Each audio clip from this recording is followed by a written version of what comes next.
అందరికీ నమస్తే. తెలంగాణ ఆర్టీసీ పరిశ్రమలో పడ్డది. ఎందుకు పరిశ్రమలో పడ్డది? ఉచితంగా మహిళలకు ఆల్రెడీ ఆ స్కీమ్ అమలు అవుతుంది. గవర్నమెంట్ నెలకు 350 కోట్ల రూపాయలు ఇవ్వాలి. మరి ఎక్కడ ఎందుకు పరిశ్రమ? ఆక్యుపెన్సీ రేటు 90% పెరిగింది. అంతకుముందు 50% దాటితే ఎక్కువ, బస్సుల్లో 50% మంది ఎక్కితే ఎక్కువ. అంతకుముందు అసలు ఆఫీసర్ నాకు ఒక లెక్క చెప్పిండు. అసలు జీతాలు ఇవ్వలేని సిచ్యువేషన్ ఆర్టీసీ ఉందంట. ఇప్పుడు కొంతమందికి 2-3 తారీఖులో జీతాలు వస్తున్నాయి. చాలామందికి 7వ తారీఖు 8వ తారీఖు జీతాలు వస్తున్నాయి ఆర్టీసీలో. ఎందుకు ఆ సిచ్యువేషన్ ఉంది? ఈ గవర్నమెంట్ కన్నా ముందు గవర్నమెంట్లో కూడా ఆర్టీసీలో ఎప్పుడూ జీతాలకు ఇబ్బంది కాలేదు. మరి ఇప్పుడు ఎందుకు ఇబ్బంది అయింది? యాక్చువల్గా ఆఫీసర్ల లెక్క ప్రకారం 74% ఆక్యుపెన్సీ ఉంటే చాలు, ఆర్టీసీకి ఎట్లాంటి ప్రాబ్లం లేదు. బ్రేక్ ఈవెన్ అంటారు. అంటే అప్పు లేకుండా, ఏమి లేకుండా వాళ్ళ జీతాలు, వాళ్ళ ఖర్చులు అవన్నీ వెళ్ళిపోతాయి. ఆర్టీసీలో 74% అంటే 100 సీట్లలో 74 మంది కూర్చుంటే చాలు. సీట్లు బస్సులో 55 సీట్లు ఉంటాయి. దానిలో 74% వస్తే చాలు. మొత్తం నాట్ ఓన్లీ సిటీ బస్సెస్, మొత్తం జిల్లాలకు పోయే బస్సులు అన్నీ కలిపి నేను చెప్పేది. ఎందుకంటే సిటీ బస్సులు ఏమో కుమ్ముతారు, జనం ఫుల్గా ఉంటారు. సిటీలకు పోయే బయటకు పోయే బస్సులు తక్కువ ఉంటారు. చాలా బస్సులు సగం సీట్లు కూడా నిండవు. కాబట్టి 74% ఎక్కితే చాలు జనం. 74% ఆక్యుపెన్సీ ఉంటే చాలు. ఆర్టీసీ ఇబ్బంది లేకుండా, ఏం లేకుండా బ్రేక్ ఈవెన్లో ఉంటుంది. అయితే ఇప్పుడు 90% ఉంటుంది. 90% ఇప్పుడు ఆక్యుపెన్సీ. 90% ఆక్యుపెన్సీ ఉన్నా యావరేజ్గా జీతాలకు డబ్బులు లేని సిచ్యువేషన్ ఎందుకు వచ్చింది అనేది ఒక పెద్ద లెక్క చెప్పిండు ఒక ఆఫీసర్ చెప్పిన లెక్కనే నేను మీకు చెప్తూ ఉన్నా. యాక్చువల్గా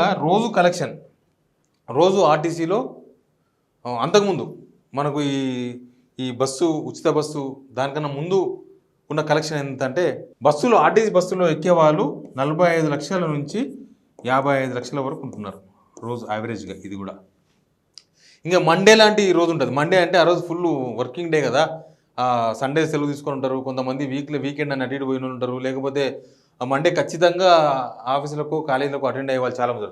అప్పుడైతే 65 లక్షల మంది ఎక్కుతారు. 65 లక్షల మంది ఆర్టీసీలో ఎక్కుతున్నారు.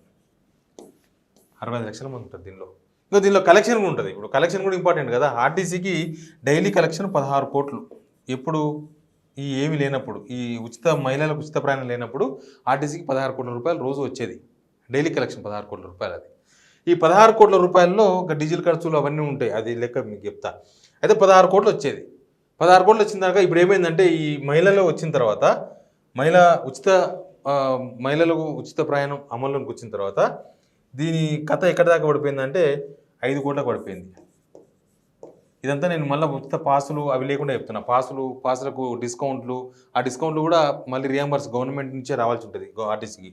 5 కోట్లు తగ్గిపోయింది ఆటోమేటిక్గా. ఇప్పుడు 11 కోట్లే కలెక్షన్ అవుతుంది. 11 కోట్లు రోజు వస్తున్నాయి ఆర్టీసీకి. ఈ లెక్కన ఏమైందంటే, ఇది 5 కోట్లు ప్లస్ ఇంకా ఉచిత ఈ జీరో టికెట్స్ ఇస్తున్నారు కదా, మహిళలు ఎక్కువ ఎక్కుతున్నారు. మామూలు రోజుల కన్నా ఎక్కువ ఎక్కుతున్నారు. ఈ మామూలు రోజులు ఎక్కువ ఎక్కడం ప్లస్ ఈ డిస్కౌంట్స్ అన్నీ కలిపి మొత్తం 11 కోట్ల రూపాయలు ఎవ్రీ డే గవర్నమెంటు ఆర్టీసీకి ఇవ్వాల్సిన అవసరం ఏర్పడ్డది.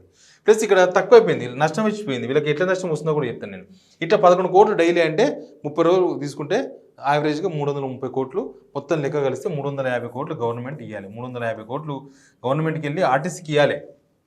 కానీ ఒక నెల మాత్రమే పోయినాయి. డిసెంబర్ ఒక నెల పోయినాయి, మిగతా నెల పోతలేవు.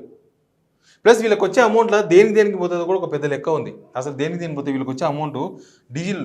మెయిన్గా వీళ్ళకు మెయిన్ ఇష్యూ ఏంటంటే డీజిల్. డైలీ 6.5 కోట్ల రూపాయలు డీజిల్ కావాలి.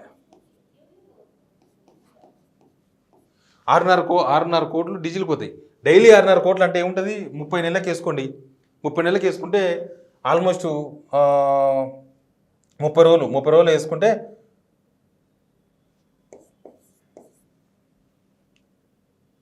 120 కోట్లు పోతాయి. డీజిల్కి 120 కోట్లు పోతాయి. 120 కోట్లు డీజిల్కి పోతాయి. ఇక 250 కోట్ల రూపాయలు వీళ్ళకు శాలరీస్ కావాలి. ఇంకా మెయింటెనెన్స్ అదంతా వేరు. మళ్ళీ మెయింటెనెన్స్, బస్సులకు వచ్చే మెయింటెనెన్స్ అదంతా కూడా అదొక ఈజీగా 20-25 కోట్ల రూపాయలు ఉంటుంది. ఇవన్నీ లాస్ట్కు ఏమవుతుందంటే ఆర్టీసీకి 250 కోట్ల రూపాయలు శాలరీస్ కావాలి. ఇప్పుడు ఎంత అయింది? ఇది 250, ఇది ఒక 120 కోట్ల రూపాయలు డీజిల్కి కావాలి నెలకు. ఇది చెప్పింది నేను లెక్క, నెల లెక్క ఇది. ఈ నెలలో వచ్చే కలెక్షన్ ఎంత అవుతుంది వాళ్ళకి? రోజుకు యావరేజ్గా వీళ్ళకు 7.5 కోట్ల రూపాయలు బొక్క అవుతుంది. 7.5 కోట్లు బాకీ పడుతుంది మొత్తం. గవర్నమెంట్ ఇచ్చే పైసలు, తర్వాత వీళ్ళకి వచ్చే నష్టాలు అంతా కలిసి డైలీ ఆర్టీసీకి 7.5 కోట్లు లాస్. ఇంకా గవర్నమెంట్ కనీసం ఈ 350 కోట్లు ఎవ్రీ మంత్ ఇస్తే కనీసం కొంతవరకు కొంత భర్తీ అవుతుంది. అందుకే 90% ఆక్యుపెన్సీ ఉన్నా కూడా ప్రస్తుతం ఆర్టీసీ నష్టాల్లోనే ఉంది. ఆర్టీసీ జీతాలు కూడా ఇవ్వలేని సిచ్యువేషన్కి వచ్చింది. ఆర్టీసీలో ఇట్లాంటి పరిస్థితి ఉందని చెప్పి చాలామంది ఆవేదన వ్యక్తం చేస్తున్నారు. ఆర్టీసీ ఉచిత మహిళలకు వచ్చిన తర్వాత గవర్నమెంట్కి వెళ్ళి ప్రాంప్ట్గా డబ్బులు ఉన్నాయి అనుకోండి, ఎవరి మంత్ 350 కోట్లు పోతే ఆడికాడికి చేయడానికి ఛాన్స్ ఉంటుంది. ఇక అవి డబ్బులు ఎప్పుడు గవర్నమెంట్కి వచ్చే డబ్బులు ఎప్పుడు సరిగ్గా రావు కాబట్టి ఈ సిచ్యువేషన్ ఏర్పడ్డది. ఆర్టీసీలో ప్రస్తుతం పరిస్థితులు ఏం బాగా లేవు. ఆర్టీసీ అయింది తప్ప దానిలో సిచ్యువేషన్ ఇంకా బ్యాడ్ అవుతుంది. 350 కోట్లు టెన్షన్గా గవర్నమెంట్ ఇవ్వాలి. అట్లయితే ఇది బతికి బట్ట కడుతుంది. లేకపోతే మళ్ళీ అంతకుముందు ఉమ్మడి ఆంధ్రప్రదేశ్లో ఉండే మొత్తం ఎప్పుడైతే సూరు తెలియదు ఆర్టీసీ, అట్లాంటి సిచ్యువేషన్ ఉండే. తర్వాత 9.5 సంవత్సరాల్లో కూడా చాలా వరకు 2019లో వాళ్ళంతా ధర్నా చేసినారు. 55 రోజులు వాళ్ళంతా ఆందోళన చేసినారు. ఇవన్నీ చాలా నడిచినాయి. ఒకరోజు ఆర్టీసీకి వచ్చే కలెక్షన్ ఎంత, ఆర్టీసీకి ఉండే ఖర్చు ఎంత అది చెప్పే ప్రయత్నం చేస్తా. ప్రతి నెల 225 కోట్ల రూపాయలు ఉద్యోగులకు జీతాలు ఇవ్వాలి. ఇది తర్వాత రోజున జీతాలు అంటే రోజుకు 7.5 కోట్లు ఖర్చు. ఉద్యోగుల జీతాలు రోజుకు 7.5 కోట్ల ఖర్చు జీతాల ద్వారా ఉంటుంది. తర్వాత 6.5 కోట్లు డీజిల్, బస్సులు అన్నిటికి కలిసి 6.5 కోట్ల రూపాయల డీజిల్ వస్తురాలు కాబట్టి 6.5 కోట్లు డీజిల్ అవసరం ఉంటుంది. తర్వాత ఎంతైంది మొత్తం 14 కోట్లు అవుతుంది. మొత్తం 14 కోట్లు రోజువారీ ఖర్చు. రోజు వచ్చే కలెక్షన్ ఎంత అంటే 11 crores వస్తుంది. ఇంతకుముందు అయిపోయినాయి 11 crores వస్తుంది. రోజుకు 3 కోట్ల రూపాయలు ఆర్టీసీకి బొక్క పడుతున్నాయి. రోజుకు 3 కోట్లు ఆర్టీసీకి బొక్క పడుతున్నాయి మెయింటెనెన్స్ కింద. ఇక ఈ 3 కోట్ల రూపాయలు నెలకు 90 కోట్లు అవుతాయి. ఇది డైరెక్ట్ లాస్ కనిపిస్తుంది. ఈ 90 కోట్లు ప్లస్ అవి 350 కోట్లు. లేడీస్ ఉచిత ప్రయాణం ఉంది కదా, 350 కోట్లు. ఇదంతా పూర్తిగా ఆర్టీసీ కట్టెక్కుతుంది. లేకపోతే ఆర్టీసీ ఈ డబ్బులు రావు. 350 కోట్లు ఎవ్రీ మంత్ టెన్షన్గా గవర్నమెంట్ ఇవ్వదు, అడ్జస్ట్మెంట్ కావు. కాబట్టి వాళ్ళు ఒక్క నెల మాత్రమే డబ్బులు ఇచ్చినారు. ఇప్పుడు 20 కోట్లు, 10 కోట్లు, 5 కోట్లు ఇస్తున్నారు. కాబట్టి ప్రభుత్వ ఆర్టీసీలో పనిచేస్తున్న ఉద్యోగులకు జీతాలు కూడా ఇచ్చే పరిస్థితి లేదు. దాన్ని ప్రభుత్వంలో విలీనం చేస్తామన్నారు. విలీనం చేయకపోవడానికి కారణం కూడా ఇదే. విలీనం చేస్తే ఈ జీతాలను కూడా గవర్నమెంట్ జీతాలు ప్రభుత్వ ఉద్యోగులకు 1వ తారీఖు ఇస్తామని చెప్తున్నారు కదా, 1వ తారీఖు ఇవ్వాల్సి వస్తుంది. ఇప్పుడు ఏంది ఆర్టీసీలో జీతాలు ఎప్పుడు వస్తున్నాయి? 2-3 తారీఖులో కొంతమందికి, 7-8 తారీఖులో కొంతమందికి వస్తున్నాయి. అది అట్లయినా వస్తాయా లేకపోతే ముందుకు పోయే వరకు ఇంకా లేట్ అవుతుంది అని కూడా తెలియదు. ఇవన్నీ క్లారిటీ లేకపోతే అట్లే మిస్ అయిపోతూ ఉంటుంది. ప్లస్ బస్సుల్లో మహిళలు ఎక్కువ ఎక్కడంతో, అంటే జనం ఎక్కువ ఎక్కడంతో బస్సు మెయింటెనెన్స్ కూడా పెరుగుతుందని చెప్పి అధికారులు చెప్తున్నారు. బస్సు మెయింటెనెన్స్ కూడా పెరిగిపోతాయి. సామాన్ అరుగుతుంది, ఇంజన్ అరుగుతుందో, ఇంకేం అరుగుతుందో, టైర్లు అరుగుతాయి, ఇట్లా రకరకాలు ఉంటాయి. కాబట్టి ఆ ఖర్చు కూడా ఎక్స్ట్రా ఖర్చు, అవన్నీ కూడా ఆర్టీసీ మీద బాగా భారంగా పడే అవకాశం కనిపిస్తుంది. ఎనీవే ఆర్టీసీ సిచ్యువేషన్ అయితే ఇట్లా ఉంది తెలంగాణలో.